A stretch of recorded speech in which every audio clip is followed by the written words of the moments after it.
Entiendo el alto riesgo que implica el titular a un humilde video casero "Es el tiempo". ¿Qué es el tiempo?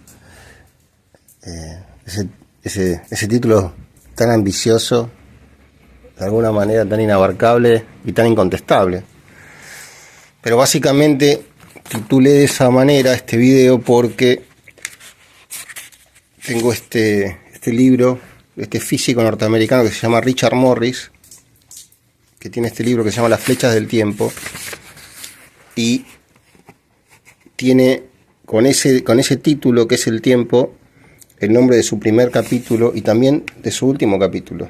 Curiosamente, que de alguna manera, digamos, es como un ciclo que abona lo que dice Morris hacia el final del libro, ¿no? Que no estaríamos tan alejados del pensamiento que tenían los antiguos, digamos, de un universo cíclico donde todo de alguna manera vuelve a repetirse. Pero para no adelantarnos, diremos que el plan, que siempre, bueno, puede salir de otra manera, es ver qué es lo que dice Morris en algunas partes de este libro, hacer que eso converse con algún análisis que hace Aristóteles en su libro Física respecto del tiempo, de qué es el tiempo, del origen del tiempo, de la definición del tiempo. Y bueno, y también vamos a abordar, creo que por primera vez en el canal, a un autor que para mí es fundamental y que se llama San Agustín, Agustín de Hipona, y que escribió una obra monumental que se llama Las Confesiones, que es una suerte de gran autobiografía espiritual y que para mí constituyó en su momento una Biblia personal, porque ese libro cayó en mis manos en un momento en el que yo estaba, voy a hacer un gráfico al respecto, cayó en mis manos en un momento en el que yo estaba muy, muy mal. Vamos a tratar de hacer un corte frontal, o lateral, mejor dicho, ¿no? A ver, digamos, esto era un placar. Vamos a hacer un plano así, a ver. Soy vanísimo para dibujar, pero bueno, ustedes sabrán entender. Esto era un placar con sus puertas, ¿sí? Acá estaba la pared. ¿no? Acá estaba la pared. Bueno, lo que sucedía, y esto acá doblaba y terminaba. Lo que sucedió fue que yo corrí el placar cuando tenía unos 19 años de mi habitación, en un placar con alzada alto. Lo corrí y, digamos, dejé unos, no sé, pongamos unos 70 centímetros entre la parte trasera del placar y la pared, ¿sí? Entonces, como el placar ocupaba casi la total superficie de la pared, y acá en el fondo había una suerte de canasto en el que con mi mamá guardábamos zapatillas, zapatos.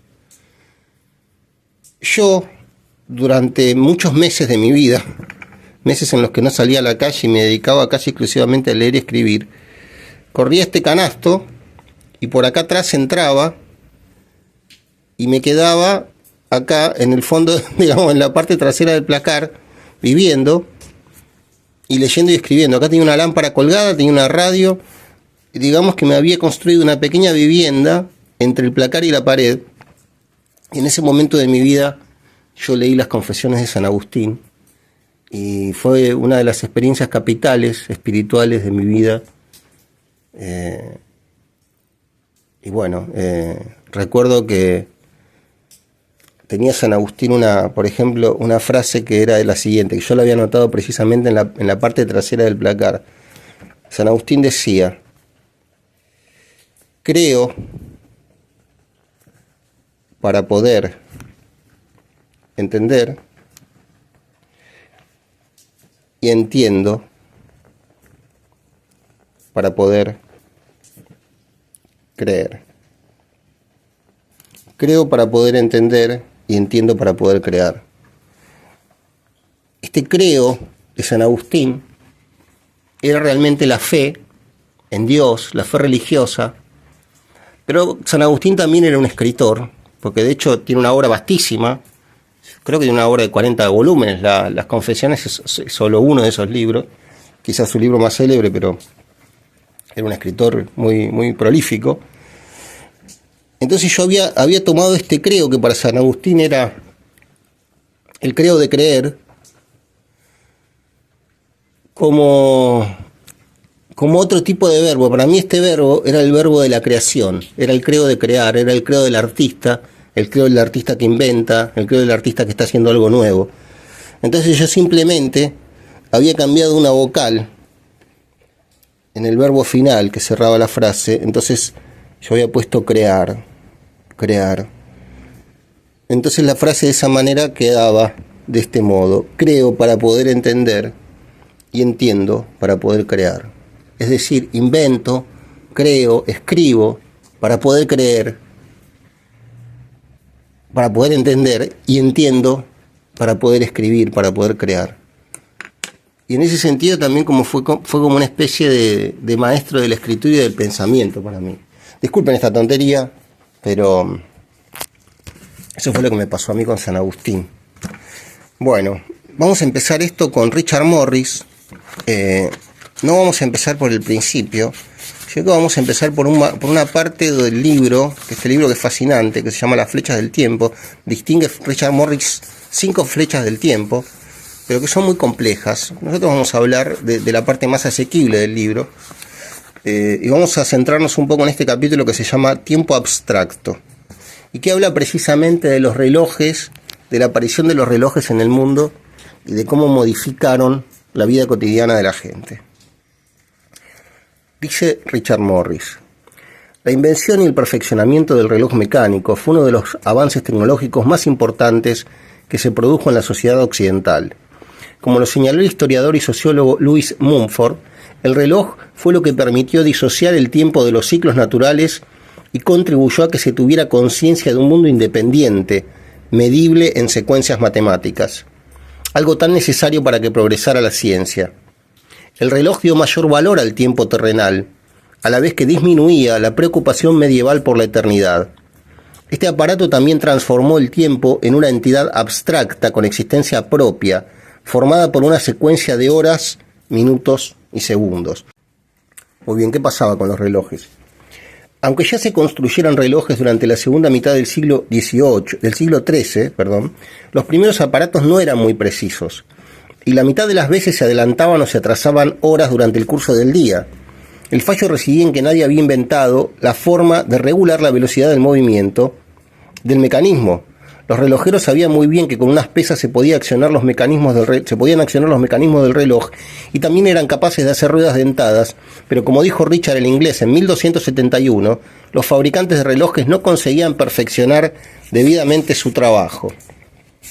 Bueno, dice, muchos de los primeros relojes en los que se utilizaba el principio del escape fueron fabricados a principios del siglo XIV para ser utilizados en los monasterios. A diferencia de los relojes modernos, no llevaban esfera y estaban tan solo constituidos por un dispositivo que hacía sonar las campanas cada hora. Si bien no es fácil determinar exactamente su precisión, es improbable que fuera superior a media hora por día. Estando ya algo más avanzado el siglo XIV, empezaron a aparecer relojes con esferas. La mayor parte de ellos eran públicos y estaban colocados en las iglesias y las catedrales. Al principio no tenían más manecillas que las de las horas. No fue sino hasta el siglo XVI cuando consideraron necesario añadir la manecilla de los minutos para mostrar las subdivisiones de la hora. No era mucha la exactitud de los relojes que se fabricaron durante el siglo XIV. Parece como si no vieran la necesidad de medir el tiempo con algo más de precisión. En todo caso, los fabricantes de relojes de la Edad Media prefirieron la solución fácil de añadir más y más ruedas y engranajes, con lo que complicaban el mecanismo, a la de idear una forma de regular el movimiento del escape. Esto no quita para que fueran admirables muchos de los relojes del siglo XIV. Algunos llevaban incorporados calendarios móviles que representaban el sol y la luna, bueno, etc. ¿Qué dice acá? La proliferación de relojes ejerció un influjo importantísimo en la cultura tardía medieval y la de los inicios del Renacimiento. De pronto cada cual sintió muy conscientemente el paso del tiempo, puesto que bastaba con observar la manecilla del reloj a medida que giraba sobre la esfera para ver el tiempo. Claro, lo que dice Morris es que hasta ese momento la gente no tenía una plena conciencia del paso del tiempo, porque no veía pasar el tiempo. En cambio, con la aparición de un reloj, con la aparición de un minutero en el reloj, la gente veía cómo el tiempo pasaba inexorablemente y de una manera evidente. Con ello el tiempo había dejado de ser tan solo una secuencia de experiencias, se había transformado en algo que se medía en función del paso de las horas y de sus subdivisiones. La visión que hasta entonces se tenía del tiempo se modificó rápidamente al acabar la Edad Media y dejar paso al Renacimiento. Una forma de ilustrar estos cambios puede ser la de comparar las referencias que se hacen al tiempo en las obras de los poetas italianos Dante y Petrarca. Dante, nacido en 1265, expone una visión típicamente medieval, mientras que Petrarca, nacido 39 años después, y a quien frecuentemente se considera el primer poeta moderno, enfoca ese mismo tema en una forma radicalmente diferente. Dante comparte con la Edad Media su preocupación por la eternidad, mientras que Petrarca tiende a ver el tiempo como un bien que se puede atesorar o desperdiciar. Tiene una conciencia del paso del tiempo que está ausente en Dante. Bueno, esta idea del paso del tiempo y de cómo el tiempo todo lo borra y todo lo corrompe, bueno, está en la época, ¿no? Es decir, está en Petrarca, está en Garcilaso, está en Shakespeare. Y yo lamentablemente no encontré, para ilustrar esto que dice este admirable señor Morris, no encontré el cancionero de Petrarca, que tengo por ahí. Tengo una hermosa selección del cancionero de Petrarca, pero sí encontré este librito de Garcilaso, que para mí es, para mí es un poeta preferido. Es un hombre, es un hombre que ha estado muy muy presente en mi vida, y de hecho yo abrí este canal con un video que se llamaba Garcilaso, Soldado y Poeta. Después borré ese video porque pensé que, no sé por qué lo borré, pero bueno, pero este hombre es fantástico. Era un hombre que se había criado en palacio y por ende, tenía tanta la tendencia de la guerra que se tenía en la época, de decir, un hombre de armas. De hecho muere asaltando un castillo, siendo el primero. Lo alcanza una piedra, tenía solamente una especie de escudo en la mano, y le tiran una piedra del castillo y entonces cae al foso y se muere. Y a la vez tenía, toda esta cuestión del amor cortés. Se enamoraba constantemente, y de hecho se dice que a quien está dedicado la mayor parte del corpus de su obra es a una mujer llamada Isabel Freire, con quien él no tuvo prácticamente relación. Si bien, él había estado casado y había tenido 5 hijos, él se había enamorado de la idea de Isabel. Es lo mismo que le pasaba a Petrarca. Petrarca se enamoró de la idea de Laura. Creo que Petrarca la ve a Laura 2 veces en la vida, y se pasa la vida escribiéndole a Laura. Entonces el amor para esta gente era otra cosa, ¿no? Y el tiempo era este demonio inexorable que todo lo consumía. Vamos a leer, no sé qué es lo que yo seleccioné de Garcilaso. A ver. Seleccioné esto, que es un clásico de Garcilaso. Es muy conocido, pero también es muy hermoso este soneto. Garcilaso es el que introduce, por sugerencia de Boscana, quien también se lo sugiere un amigo, la música italiana, en el idioma castellano, la música del verso italiano. Garcilaso empieza a escribir versos en decasílabos, copiando literalmente a Petrarca, e introduce también otras formas poéticas.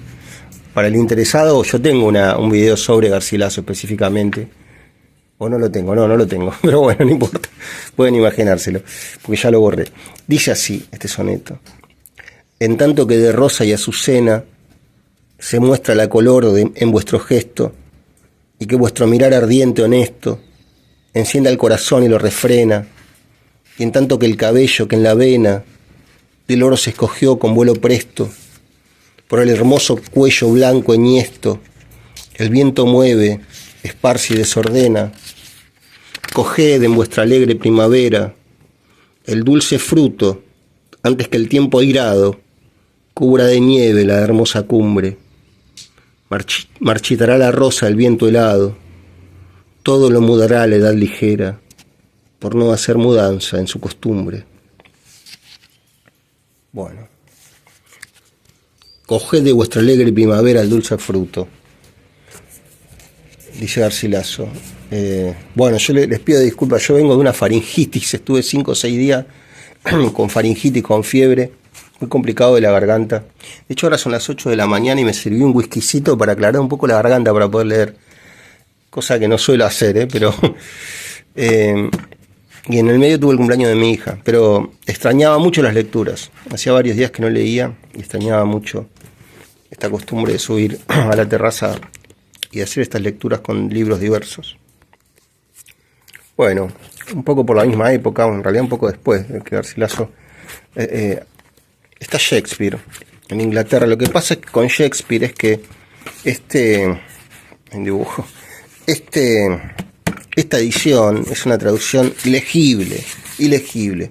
Yo tengo una traducción de los sonetos de Shakespeare que recomiendo esa traducción, de Manucho, de Manuel Mujica Lainez. Si yo mal no recuerdo, estaba hecha en versos alejandrinos. Hace muchos años tenía esa traducción que me había comprado una vez en Avenida Santa Fe, y un día presté ese libro sabiendo que lo perdería, digamos. Por un lado fue una acción filantrópica, por otro lado fue una acción estúpida, porque siempre extrañé ese libro.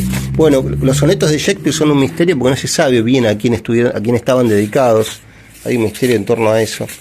Pero realmente esto es ilegible. Esta traducción, por ejemplo, acá dice: de las más bellas criaturas deseamos que se propaguen, para que así la rosa de la belleza nunca pueda morir. Hay una falta de criterio sonoro, digamos, ¿no? De criterio musical a la hora de traducir. Ni siquiera voy a nombrar al traductor, no es necesario, pero yo traté de buscar entre esos sonetos, digamos, en los que el tiempo está presente de manera palmaria. Hay alguno que quizás se puede leer que es que dice: cuando cuento los toques que dicen la hora y veo el radioso día hundirse en odiosa noche, cuando contemplo la primavera transcurrida de la violeta y oscuros rizos todos plateados cubiertos de blanco, cuando robustos árboles veo desnudos de hojas que un tiempo para el rebaño fueron pantalla de calor, y el verdor del verano todo ceñido en gavillas, llevada sobre su féretro con blanca y punzante barba, entonces de tu belleza yo me pregunto, ya que tú también debes irte entre los desperdicios del tiempo, dado que las dulzuras y las bellezas se traicionan a sí mismas y mueren tan rápido como ven otras crecer, y nada contra la hoz del tiempo podrá construir defensas, salvo una descendencia que lo desafíe cuando él venga a llevarte. Bueno, así es como para Shakespeare, así como para Garcilaso.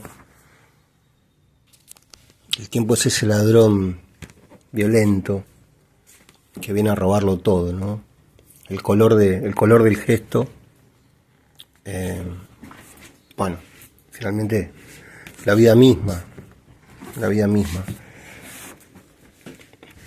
Bueno, San Agustín de Hipona. Bueno, San Agustín es un personaje que aparece en el mundo entre el siglo IV y el siglo V de nuestra era. De alguna manera es como la transformación, es decir, en él se verifica esa transformación de lo que era el mundo antiguo al mundo cristiano. Era un hombre profundamente concupiscente, se juntaba con mujeres, convivió 15 años con una mujer, después estuvo con otra, no podía renunciar, digamos, al placer de la vida de pareja. Él quería, a él le costaba muchísimo eso. De hecho, ya muy grande, digamos, se convierte al cristianismo, aunque su madre, que fue canonizada, Mónica, se transformó en Santa Mónica, hizo toda la vida lo posible para que él siguiera ese camino. Y bueno, él finalmente termina siendo obispo y termina siendo uno de los padres de la iglesia, ¿no? Pero también, y eso es lo más interesante para nosotros, termina siendo uno de los padres de la filosofía, porque su libro es brillante, más allá de que desde el punto de vista teológico puede ser muy, muy admirable, desde el punto de vista filosófico es igualmente admirable, y bueno, ya lo vamos a ver. Yo voy a leer esta edición, que es una edición que yo supongo que es una edición de origen eclesiástico, porque ahí está San Agustín. Bueno, que tiene un pequeño prólogo donde en algún momento dicen él no podía renunciar a su concupiscencia, algo así dicen, pero San Agustín nació en la ciudad de Tagaste, en la Numidia, África, el 13 de noviembre del año 354, en el norte de África. Era hijo de Patricio, cristiano convertido, y de Mónica, que más tarde sería canonizada. Tuvo un hermano llamado Nabije. Bueno, pero acá hay algo más interesante. En el estudio preliminar de esta edición de Gredos, vamos a ver qué dice. El estudio preliminar está escrito por Salvador Antuñano Alea. Acá dice San Agustín, arquitecto del pensamiento cristiano.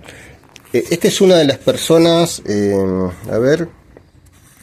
que estudiaba con él, uno de sus compañeros. Dice: en sus escritos se manifiesta, según la luz de la verdad que se recibe, cómo aquel sacerdote tan agradable y amado de Dios vivió según la saludable y recta fe, esperanza y caridad de la Iglesia Católica, y los que leen sus libros acerca de las cosas de Dios salen aprovechados, si bien yo creo que sin duda pudieron recabar mayor provecho los que le oyeron y vieron predicar en la Iglesia, y sobre todo conocieron su vida ejemplar entre los hombres. San Posidio de Calama, Vida de San Agustín, escrita por Posidio. Bueno, y acá dice el comentarista: este juicio sobre San Agustín, escrito por uno de sus discípulos y amigos, Posidio, obispo de Calama, al poco tiempo de la muerte de aquel, lo ratifican a lo largo de los siglos los grandes lectores de las obras del obispo de Hipona. Así Casiodoro nos dice que sus cosas claras son muy suaves, mientras que las oscuras se enriquecen verdaderamente, aportando una gran utilidad. Eginardo testimonia que Carlomagno disfrutaba con su lectura, y Dante llega a atribuirle cierta inspiración del Espíritu Santo. San Agustín es el autor más citado por Santo Tomás de Aquino, el autor de la Suma Teológica. Ya vamos a hablar de Santo Tomás, un personaje. Juan Luis Vives subraya su enorme erudición. Martín Lutero retoma importantes páginas de su doctrina. Blaise Pascal y los jansenistas lo enarbolan como bandera. Llama la atención de existencialistas como Karl Jaspers y vitalistas como José Ortega y Gasset.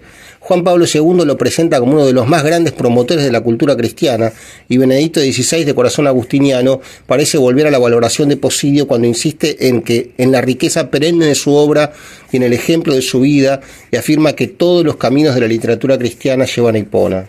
Bueno, así, realmente la influencia de San Agustín en el mundo del pensamiento occidental es inabarcable. San Agustín es sin duda uno de los autores más importantes de la historia del pensamiento. Lo es como transmisor de la cultura y de las ideas del mundo antiguo, y también como precursor de la Edad Media, la cual se construye en gran medida sobre su enseñanza. Pero también lo es en la Edad Moderna, cuyos planteamientos parece preludiar, aunque ciertamente desde otras perspectivas, y de la Edad Contemporánea, no solo en el resurgir de filosofías personalistas, sino también en la raíz secularizada de determinados sistemas derivados de Georg Hegel, que en el fondo es un traductor de Agustín. A través del obispo de Hipona han tenido gran influencia en la cultura occidental autores como Platón, Plotino y Orígenes, y también Cicerón, Séneca, Virginio y Tito Livio. Bueno, y así, realmente es, como decimos, es impresionante la influencia que tuvo San Agustín, pero más impresionante es precisamente su manera de escribir. Las confesiones están escritas en segunda persona. La segunda persona, digamos, a la que va dirigido el texto es Dios. Y solo por dar un ejemplo, vamos a ver cómo empiezan las confesiones y cómo es que escribe Agustín, y cómo alcanza realmente en unas breves líneas, sus primeros capítulos son muy breves, un tono tan íntimo, tan amigable, que si uno realmente tiene ganas de leer, tiene ganas de pensar un rato, tiene cierta disposición de ánimo, si uno empieza este libro es muy difícil dejarlo después, es muy muy difícil dejarlo, porque encuentra, de alguna manera San Agustín es como digamos, es como el substrato de la intimidad, y es un amigo para aquel que lo empiece a frecuentar durante un tiempo. Bueno, empieza así, dice: grande eres, Señor, y sumamente laudable. Grande es tu poder y tu sabiduría no tiene número. Y quiere alabarte el hombre, pequeña parte de tu creación, y precisamente el hombre que, revestido de su mortalidad lleva consigo el testimonio de su pecado y el testimonio de que resistes a los soberbios. Con todo quiere alabarte el hombre, pequeña parte de tu creación. Tú mismo le provocas a ello, haciendo que se deleite en alabarte, porque nos has hecho para ti, y nuestro corazón está inquieto hasta que descanse en ti. Dame, Señor, a conocer y entender si es primero invocarte que alabarte, o es antes conocerte que invocarte. Mas ¿quién habrá que te invoque si antes no te conoce? Porque sin conocerlo fácilmente podrá invocar una cosa por otra. ¿Acaso más bien no habrá de ser invocado para ser conocido? Pero, ¿y cómo invocarán a aquel en quien no han creído? ¿Y cómo creerán si no se les predica? Ciertamente alabarán al Señor los que le buscan, porque los que le buscan le hallan, y los que le hallan le alabarán. Que yo, Señor, te busque invocándote y te invoque creyendo en ti, pues me has visto ya predicado. Invócate, Señor, mi fe, la fe que tú me diste e inspiraste por la humanidad de tu Hijo, por ministerio de tu predicador. Pues yo diría que San Agustín, en este caso, cada vez que habla, cada vez que dice Dios, cada vez que dice Señor, también puede decir Espíritu, ¿no? Y quizás yo como lector, digamos, tengo la libertad de interpretar el libro como me plazca, y quizás yo puedo interpretar que San Agustín, cuando le habla a Dios, le está hablando en realidad al espíritu de la creación, que es el que le lleva a escribir lo que le escribe. Quizás yo lo quiero interpretar de esa manera. Está muy bien. Cada cual lo puede interpretar como quiera, pero me parece muy interesante esa lectura, digamos, leerlo de esa manera, ¿no? Bueno, y así es San Agustín, es hermoso, pero nosotros nos vamos a ir a la parte en la que habla acerca del tema que nos ocupa, que es el tiempo. Entonces nos vamos a ir hasta el libro 11 y vamos a ir al capítulo 12 del libro 11 de las Confesiones.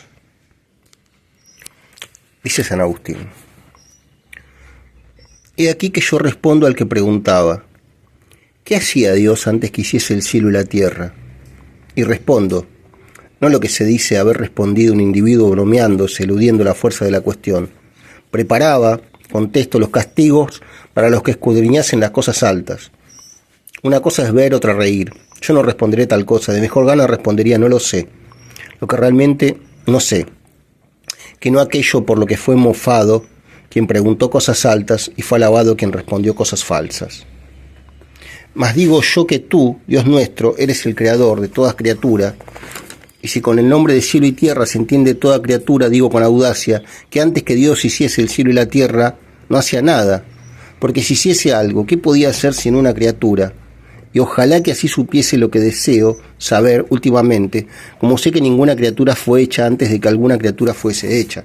Nosotros antes de esto, claro, tendríamos que ir al principio de las flechas del tiempo, donde Richard Morris, en la primera página del libro, cuando dice qué es el tiempo, explícitamente cita a nuestro escritor. Dice Richard Morris: hace unos 1600 años, San Agustín hizo una observación muy justa a este respecto al tiempo. Preguntó: ¿qué es pues el tiempo? Si nadie me lo pregunta, sé lo que es. Pero si se lo quiero explicar a alguien, a quien me lo pregunta, entonces no lo sé. Por supuesto, no se puede tomar tan insólita declaración al pie de la letra. Cuando un filósofo dice no conocer la contestación a una pregunta, generalmente se ha de esperar que a esa profesión de ignorancia le siga un análisis exhaustivo. En eso, San Agustín no fue ninguna excepción. Después de hacer semejante afirmación, desarrolló ampliamente el tema, concluyendo al final que el tiempo era algo que residía en el alma. Y ahora volvemos a San Agustín, donde desarrolla esa idea que es muy citada, y que aparte quizá puede ser esa expresión, esa reflexión puede ser atribuida a cualquiera de las cosas fundamentales. Si a uno le preguntan ¿qué es el amor? ¿Qué es el amor? Bueno, si no me lo preguntan, yo sé lo que es. Pero si tuviera que explicarlo, ahí ya no es tan fácil. Dice San Agustín: porque ¿cómo habían de pasar innumerables siglos cuando aún no los habías hecho tú, autor y creador de los siglos? ¿O qué tiempos podían existir que no fuesen creados por ti? ¿Y cómo habían de pasar si nunca habían sido? Luego, siendo tú el obrador de todos los tiempos, si existió algún tiempo antes de que hicieses el cielo y la tierra, ¿por qué se dice que cesabas de obrar? Porque tú habías hecho el tiempo mismo, ni pudieron pasar los tiempos antes de que hicieses los tiempos. Mas si antes del cielo y de la tierra no existía ningún tiempo, ¿por qué se pregunta qué era lo que entonces hacías? Porque realmente no había tiempo donde no había entonces. Claro, no había entonces. No hubo, pues, tiempo alguno en que tú no hicieses nada, puesto que el mismo tiempo es obra tuya. Mas ningún tiempo te puede ser coeterno, porque tú eres permanente, y si permaneciese, no sería tiempo. ¿Qué es, pues, el tiempo? ¿Quién podría explicar esto fácil y brevemente? ¿Quién podrá comprenderlo con el pensamiento para hablar luego de él? Y sin embargo, ¿qué cosa más familiar y conocida mentamos en nuestras conversaciones que el tiempo? Y cuando hablamos de él, sabemos sin duda qué es, como sabemos o entendemos lo que es cuando oímos pronunciar a otro. ¿Qué es, pues, el tiempo? Si nadie me lo pregunta, lo sé. Pero si quiero explicárselo al que me lo pregunta, no lo sé. Lo que sí digo, sin vacilación, es que sé que si nada pasase, no habría tiempo pasado. Y si nada sucediese, no habría tiempo futuro. Y si nada existiese, no habría tiempo presente. Pero aquellos dos tiempos, pretérito y futuro, ¿cómo pueden ser si el pretérito ya no es y el futuro todavía no es? Bueno, hay un célebre poema de Eliot, el autor de La Tierra Baldía, que se llama Cuatro Cuartetos y que empieza tomando esta idea. Yo tengo una edición de Hispamérica de ese poema y no encontré esa edición. Pero básicamente lo que dice es esto. Eliot en Cuatro Cuartetos empieza diciendo: el tiempo presente y el tiempo pasado, ¿acaso estén presentes en el tiempo futuro? Y tal vez al futuro lo contenga el pasado. Si todo tiempo es un presente eterno, todo tiempo es irredimible. Bueno, es lo mismo que dice San Agustín. Y San Agustín termina diciendo acá, y esto es fantástico: y en cuanto al presente, si fuese siempre presente y no pasase a ser pretérito, ya no sería tiempo, sino eternidad. Yo quiero detenerme un momento en esta idea. San Agustín dice que si el presente fuera siempre presente, ya no sería tiempo, sería eternidad. Y yo creo que, bueno, todos hemos vivido esos momentos de eternidad. Esos momentos de eternidad que creo que están relacionados en general con el amor, ¿no? Esos momentos en los que el tiempo parece difuminarse y de pronto perdemos la noción del tiempo. Y quizá en un día muy muy feliz pasamos 12 horas o 14 horas y nos dio la impresión de que pasamos 2 horas apenas. Y bueno, yo creo que uno tiene que aspirar a vivir ciertos momentos de esa eternidad cada tanto. Bueno, un terrible poeta italiano, lo digo terrible en el sentido de triste, de melancólico,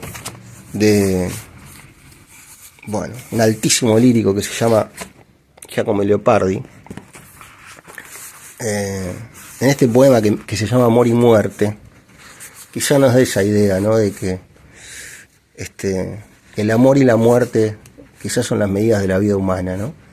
Y tal vez en esos momentos en los que la idea del amor y la idea de la muerte se conjugan, es cuando sentimos la eternidad, ¿no? Quizás estoy diciendo disparates, pero me gusta mucho este poema en todo caso. Y solamente vamos a leer la primera estrofa que dice: hermanos, la suerte a la vez creó al amor y a la muerte.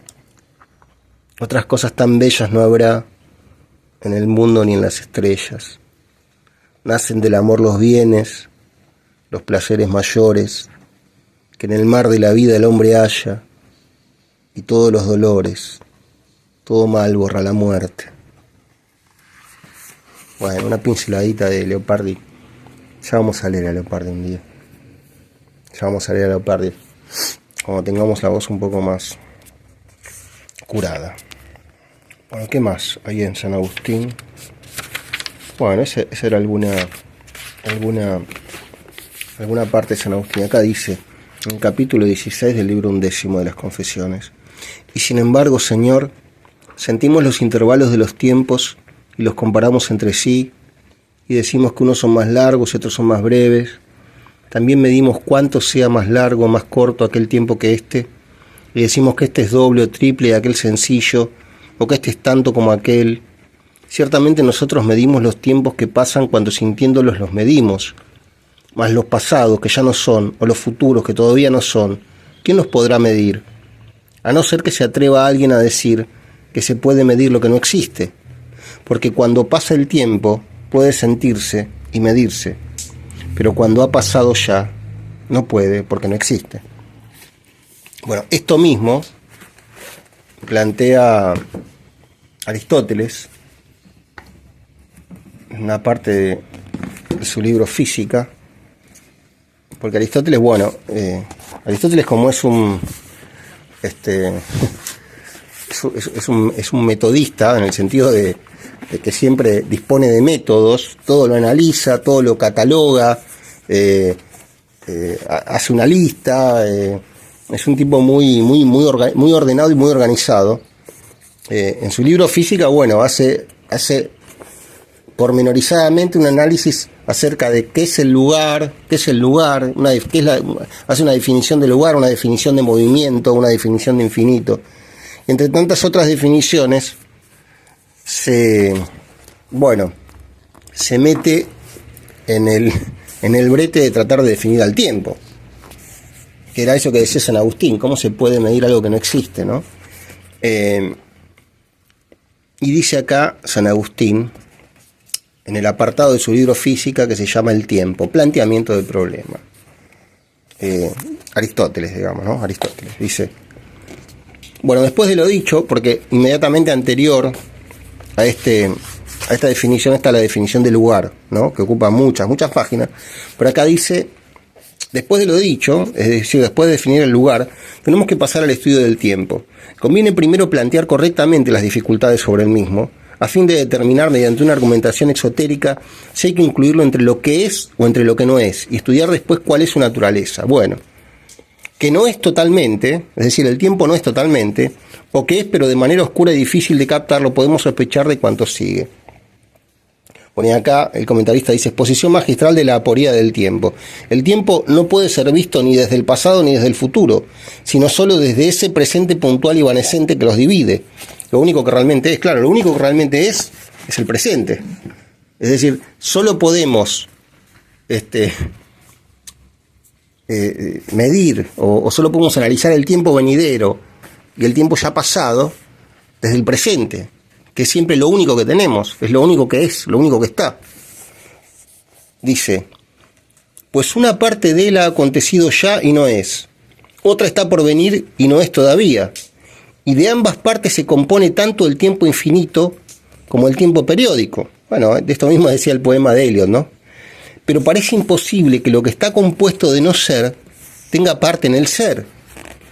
Además de esto, si ha de existir algo divisible en partes, entonces será necesario que cuando exista, existan también las partes, o todas o algunas. Pero aunque el tiempo es divisible, algunas de sus partes ya han sido, otras están por venir, y ninguna es. El ahora no es una parte, pues una parte es la medida del todo, y el todo tiene que estar compuesto de partes, pero no parece que el tiempo esté compuesto de ahoras. Claro, es decir, el tiempo no es una composición de ahoras exactamente iguales. Lo que dice Aristóteles es que tendría que estar compuesto de partes iguales. Si hablamos de un todo, de una totalidad, esa totalidad tiene que estar compuesta de partes que sean idénticas, que sean iguales. Pero el ahora no es igual al ayer o al futuro. ¿Qué más? Además, no es fácil ver si el ahora, que parece ser el límite entre el pasado y el futuro, permanece siempre uno y el mismo o es siempre otro distinto. Porque si fuera siempre distinto, y si ninguna de las dos partes que están en el tiempo fueran simultáneas, a menos que una de ellas contenga a la otra, como el tiempo más grande contiene al tiempo más pequeño, y si el ahora que no es, pero antes era, tuviese que haberse destruido en algún tiempo, entonces los ahora no podrán ser simultáneos entre sí, ya que siempre el ahora anterior se habrá destruido, pues el ahora anterior no puede haberse destruido en sí mismo, porque era entonces, ni tampoco puede destruirse en otro ahora. Bueno, ¿qué más? Dice Aristóteles. Se complejiza el análisis, pero es muy interesante porque es una manera de tratar de abordar al tiempo, ¿no? Perdiendo el tiempo mientras tanto en ese análisis, ¿no? Pero puesto que se piensa que el tiempo es un cierto movimiento y un cierto cambio, habrá que examinar esto, porque solo hay cambio y movimiento en la cosa que está cambiando, o allí donde se dé el caso de que algo se mueva o cambie. Pero el tiempo está presente por igual en todas partes y con todas las cosas. Además, todo cambio es más rápido o más lento, pero el tiempo no lo es, porque lo lento y lo rápido se definen mediante el tiempo. Rápido es lo que se mueve mucho en poco tiempo, lento lo que se mueve poco en mucho tiempo. Pero el tiempo no es definido mediante el tiempo, tanto si se lo toma cuantitativamente como cualitativamente. Es pues evidente que el tiempo no es un movimiento. De momento no hay ninguna diferencia para nosotros entre decir movimiento y decir cambio. Bueno, sigue Aristóteles, definición del tiempo. Pero sin cambio no hay tiempo, pues cuando no cambiamos en nuestro pensamiento o no advertimos que estamos cambiando, no nos parece que el tiempo haya transcurrido, como les sucedió a aquellos que en Cerdeña, según dice la leyenda, se despertaron de su largo sueño junto a los héroes, que enlazaron el ahora anterior con el posterior y los unificaron en un único ahora, omitiendo el tiempo intermedio en el que habían estado insensibles. Bueno, a mí me sucedió algo muy raro en relación al tiempo, que fue que cuando yo era adolescente, a mí me gustaba mucho leer autores rusos, y yo leía, por ejemplo, a Máximo Gorki, que tenía una trilogía que se llamaba, creo que Mis Universidades, Andando por el Mundo. Bueno, era la historia de un muchacho, un niño, adolescente, que tenía que trabajar desde muy temprana edad y se encontraba con una serie de dificultades. Y yo en ese momento me acuerdo que me tiraba en el sillón, en el living de mi casa, un sábado o un domingo, al mediodía, y empezaba a leer el libro. Pongamos por caso Andando por el Mundo, ¿no? El libro de Gorki, que podía tener 500 páginas. Y yo realmente me iba en la lectura, es decir, leía y me iba en la lectura. Y había un reloj, un antiguo reloj despertador que estaba apoyado en un aparador, ahí en el living de mi casa, y cuando yo levantaba la cabeza y veía la hora en el reloj, eran las 9:30 de la noche. Esto que digo me pasaba así tal y como lo cuento. Entonces yo decía, ¿cómo puede ser que hayan pasado 9 horas de que yo estoy acá leyendo? Yo no lo podía entender, porque yo sentía que me había costado leer hacía 1 hora y media. Entonces decía yo, bueno, claro, ¿cómo se pueden meter 9 horas en 1 hora y media? Esto mismo plantea Johnny Carter en el cuento El perseguidor de Cortázar, que lamentablemente yo no encontré hoy para ilustrar este video. Pero Cortázar, en su cuento célebre llamado El perseguidor, relata algo así, digamos un cuento que está inspirado en Charlie Parker, en el gran saxofonista Charlie Parker, pero en este caso Johnny Carter, que es el nombre que le da Cortázar a su personaje, viaja en metro. Entonces entre una estación determinada y otra, digamos que le cuenta Johnny Carter a Bruno, que es el otro personaje del cuento de Cortázar, que entre esta estación de metro vamos a poner A y esta estación de metro vamos a poner B. Él se empieza a acordar de una serie de cosas. Dice, yo recuerdo a Lan, yo me subo en A al metro, dice. Entonces empiezo a recordar a Lan era la mujer de él, o su ex mujer, y recuerdo cómo ella se ponía un vestido, digamos, tenía un recuerdo que era, por ejemplo, el recuerdo de ella con el vestido mirándose delante del espejo, el recuerdo de cómo después venían los amigos y los amigos los invitaban a comer, el recuerdo de cómo iban a un restaurante y se ponían a comer, el recuerdo de cómo él miraba a Lan en el restaurante y le parecía tan hermoso y se sentía muy privilegiado. Entonces le dice, le dice Johnny Carter a Bruno, le dice, yo recordaba todo eso, Bruno, ¿cuánto tiempo piensas que debo haber recordado eso? Le dice, y si realmente recordaste todo eso, le dice Bruno, bueno, seguramente puede haber pasado una media hora. Media hora, ok, le dice Johnny a Bruno. Pero ¿sabes una cosa? Le dice, ¿sabes cuánto tiempo hay entre la estación A y la estación B de metro? Hay 1 minuto y medio. Entonces le dice, ¿cómo se puede meter, Bruno? ¿Cómo se puede meter media hora en 1 minuto y medio? Entonces le dice Johnny Carter, ¿te das cuenta de las cosas que pasan con el tiempo? ¿Cómo se puede pensar media hora en 1 minuto y medio? Bueno, ese también es un planteamiento, digamos, de índole metafísica, que en este caso plantea Julio Cortázar. Yo lamento no tener el libro a mano para poder dar el ejemplo claro y gráfico, pero bueno, quizá hubiera sido muy largo. Bueno, esto yo sé que es muy disparatado, bueno, y es muy se ramifica demasiado, pero bueno, vamos a terminar con Aristóteles, que más adelante, en este mismo apartado de su libro, dice, el ahora, infinitud del tiempo, algunos términos temporales. Dice Aristóteles, el ahora es la continuidad del tiempo, como ya dijimos, pues enlaza el tiempo pasado con el tiempo futuro, y es el límite del tiempo, ya que es el comienzo de un tiempo y el fin de otro. Pero esto no es evidente como lo es el punto que permanece. Bueno, esto mismo decía San Agustín, ¿no? Esto no es evidente como lo es el punto que permanece.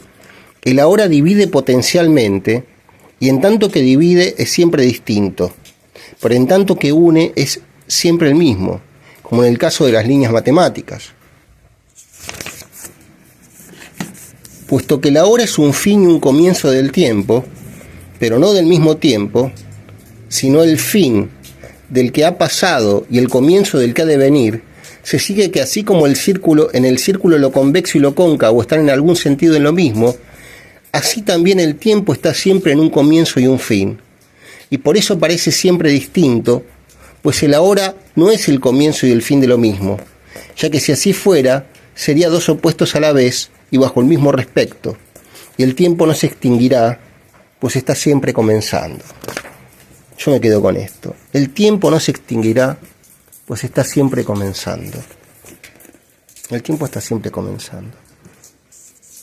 Bueno, yo no sé si cerrar con las flechas del tiempo. Tengo apartado esto y tengo apartado también un poema de Borges en el que de alguna manera se puede ver el paso del tiempo. Acá hay un capítulo que precisamente es el capítulo que elucida este título, la flecha del tiempo. Y bueno, Richard Morris habla de las 5 flechas del tiempo, pero bueno, eso tiene que ver con la termodinámica, con la expansión del universo. Esta es una colección de libros de física. Este pertenece a una colección de libros de física, Biblioteca Científica Salvat. Yo tengo muchos de estos libros y es fascinante, pero muchas veces son un poco inasequibles estos libros, sobre todo para un lego como yo, al que le cuesta mucho entender, pero al menos uno puede entrar a la periferia del entendimiento para ir absorbiendo lentamente algunas cuestiones o para que queden ahí y que vayan decantando lentamente a medida que el tiempo pase precisamente dentro de uno. Bueno, acá en el principio del libro, Richard Morris dice: en una civilización tras otra nos encontramos con mitos que anuncian la destrucción final del mundo, tras lo cual habrá una nueva creación que dará origen a un nuevo ciclo. Según estos mitos, el mundo experimentará unos esquemas de acontecimientos condenados a repetirse indefinidamente. Algunos de estos ciclos eran francamente complejos. Así, en la antigua Grecia se creía que el tiempo seguía un proceso llamado el Gran Año. El destino del mundo era ser destruido por el hielo durante el gran invierno y por el fuego durante el gran verano. Después de cada cataclismo se crearía un nuevo mundo y la humanidad volvería a progresar atravesando las edades de oro, la de plata, del bronce y del hierro. Algunos, como los seguidores del filósofo Pitágoras, los estoicos y parte de los filósofos neoplatónicos, creían en la doctrina del eterno retorno. Pensaban que los seres humanos estaban destinados a volver a nacer en ciclos futuros y que los mismos acontecimientos o similares se reproducirían una y otra vez. Bueno, curiosamente, Richard Morris hacia el final del libro abona de alguna manera esta teoría antigua. Es muy interesante. Algunos creían que habría otra Atenas, otro Sócrates y otra condena a beber la cicuta. Lo que dice esta teoría antigua es que todo lo que fue de alguna manera va a volver a ser y todo va a volver a repetirse de un modo más o menos idéntico. Naturalmente no todos aceptaban esas ideas, pero incluso Aristóteles, que rechazó la doctrina del eterno retorno, creía que la historia seguía unos esquemas cíclicos y que en cierto sentido se podía considerar el tiempo circular. Bueno, si nosotros miramos la historia reciente, en particular la historia reciente latinoamericana, podemos ver cómo hay una serie de ciclos que se repiten. No voy a ahondar en el asunto, pero en materia de política, digamos, regional, hay como ciertas tendencias que parecen repetirse con una determinada cantidad de años. Que de pronto se da, por ejemplo, en la región, la proliferación de una serie de gobiernos, digamos, más bien progresistas, que más bien favorecen en su mayoría, digamos, a las clases más populares, a los sectores más desprotegidos, y de pronto hay una tendencia, digamos, que se va verificando hacia gobiernos de derecha. Eso es muy raro. Por momentos parece que la historia de la humanidad la escribe un dramaturgo siniestro y un tanto cínico. Pero bueno, esta era la teoría antigua. Después dice Morris: en cuanto a nosotros, consideramos generalmente el tiempo como algo que se prolonga en línea recta hacia el pasado y el futuro. No creemos que el tiempo sea circular ni que vuelva a producirse otra época como la de la Grecia clásica, y tampoco que Sócrates o alguien similar a él vayan a nacer de nuevo. Sí es verdad que permanecen rastros de la idea del ciclo en nuestro pensamiento. Por ejemplo, hay quien percibe ciclos en la historia o quien defiende teorías cíclicas en la bolsa, pero en conjunto tenemos tendencia a considerar el tiempo como una continuidad. El concepto lineal del tiempo ha obrado un profundo efecto sobre el pensamiento occidental. Sin él sería difícil concebir la idea del progreso, hablar de evolución cósmica o biológica, etc. Pero bueno, curiosamente, hablando de ciclos, como yo decía al principio, Morris empieza el libro con un capítulo que se llama ¿Qué es el tiempo? Hace una serie de enunciados y el capítulo final del libro se llama ¿Qué es el tiempo? De alguna manera le está abonando una cierta idea cíclica. Y vamos a leer esta parte del final. Aunque nuestro universo fue creado de la nada y fuera abierto, pudieran existir ciclos de algún tipo. O sea, después de todo, Morris vuelve a la idea de los ciclos. Después de todo, se pudo crear un número muy elevado de universos, quizá un número infinito de ellos en diferentes ocasiones. Es evidente que estos no se sucederían en el tiempo, ni coexistirían en un sentido temporal. De solo existir el tiempo dentro de los universos, sería imposible ordenarlos en función de una dimensión temporal. Ahora bien, de haber muchos universos distintos, la situación no sería muy diferente de aquella en la que se sucedieran en el tiempo un ciclo tras otro. No es muy riguroso afirmar que lo que ha ocurrido una vez puede volver a suceder infinidad de veces, pero sí incita a pensar que se debería al menos contemplar la posibilidad de que haya otros universos. Por supuesto que cuando se habla de un universo en este sentido, ya no se puede definir como todo lo que existe, y se debería modificar su definición, de tal forma que significara una región independiente del espacio-tiempo. Bueno, de alguna manera, la conclusión a la que llega Morris está muy cerca de la ciencia ficción, está muy cerca de la fantasía. No existe motivo alguno para no hacerlo. Como señaló el Humpty Dumpty de Lewis Carroll, se puede definir una palabra de modo que signifique lo que uno quiere. Me encanta esta conclusión, estas mismas razones son las que esgrimen quienes defienden la posible existencia de vida extraterrestre, puesto que tampoco hay pruebas de que haya o no vida en algún otro lugar del universo.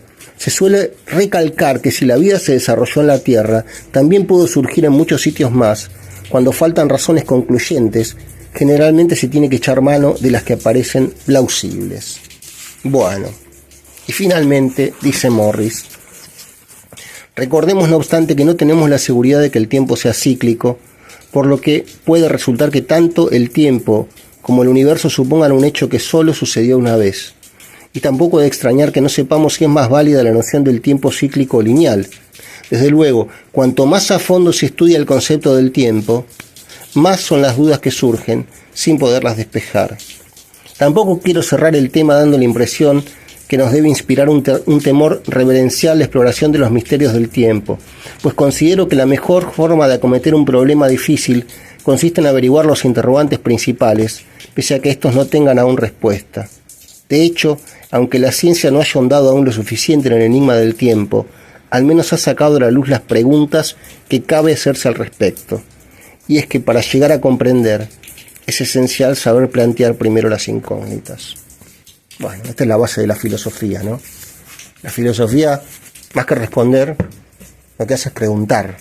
Siempre pregunta, siempre inquiere, siempre interroga. Acá está lloviendo y ya se ha escuchado el ruido de la lluvia de fondo. Y me encanta leer mientras llueve. Y me encanta cerrar esta lectura con un poema de Borges que se llama precisamente Reloj de arena. Y curiosamente, en un reloj de arena, uno tiene la sensación de que ve cómo el tiempo se va desintegrando, ¿no? Así como le pasaba a la gente del siglo XIV, o más bien a la del siglo XVI, cuando apareció la manecilla de los minutos, cómo veían pasar el tiempo, literalmente, a medida que la manecilla del minutero iba avanzando en la esfera del reloj. Dice Borges, el reloj de arena: está bien que se mida con la dura sombra que una columna en el estío arroja, o con el agua de aquel río en que Heráclito vio nuestra locura. El tiempo, ya que al tiempo y al destino se parecen los dos, la imponderable sombra diurna y el curso irrevocable del agua que prosigue su camino. Está bien, pero el tiempo, en los desiertos, otra sustancia suave y pesada, que parece haber sido imaginada para medir el tiempo de los muertos. Surge así el alegórico instrumento de los grabados de los diccionarios, la pieza que los grises anticuarios relegarán al mundo ceniciento.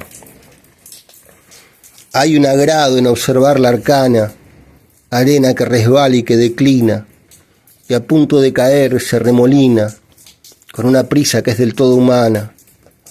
La arena de los ciclos es la misma, e infinita es la historia de la arena. Así bajo tus dichas o tu pena, la invulnerable eternidad se abisma. No se detiene nunca la caída. Yo me desangro, no el cristal, el rito de decantar la arena es infinito, y con la arena se nos va la vida. En los minutos de la arena creo sentir el tiempo cósmico, la historia, que encierra en sus espejos la memoria, o que ha disuelto el mágico aleteo. El pilar de humo y el pilar de fuego, Cartago y Roma y su apretada guerra, Simón Mago, los 7 pies de tierra que un rey sajón ofrece al rey noruego. Todo lo arrastra y pierde este incansable hilo sutil de arena numerosa. No he de salvarme yo, fortuita cosa, de tiempo, que es materia deleznable.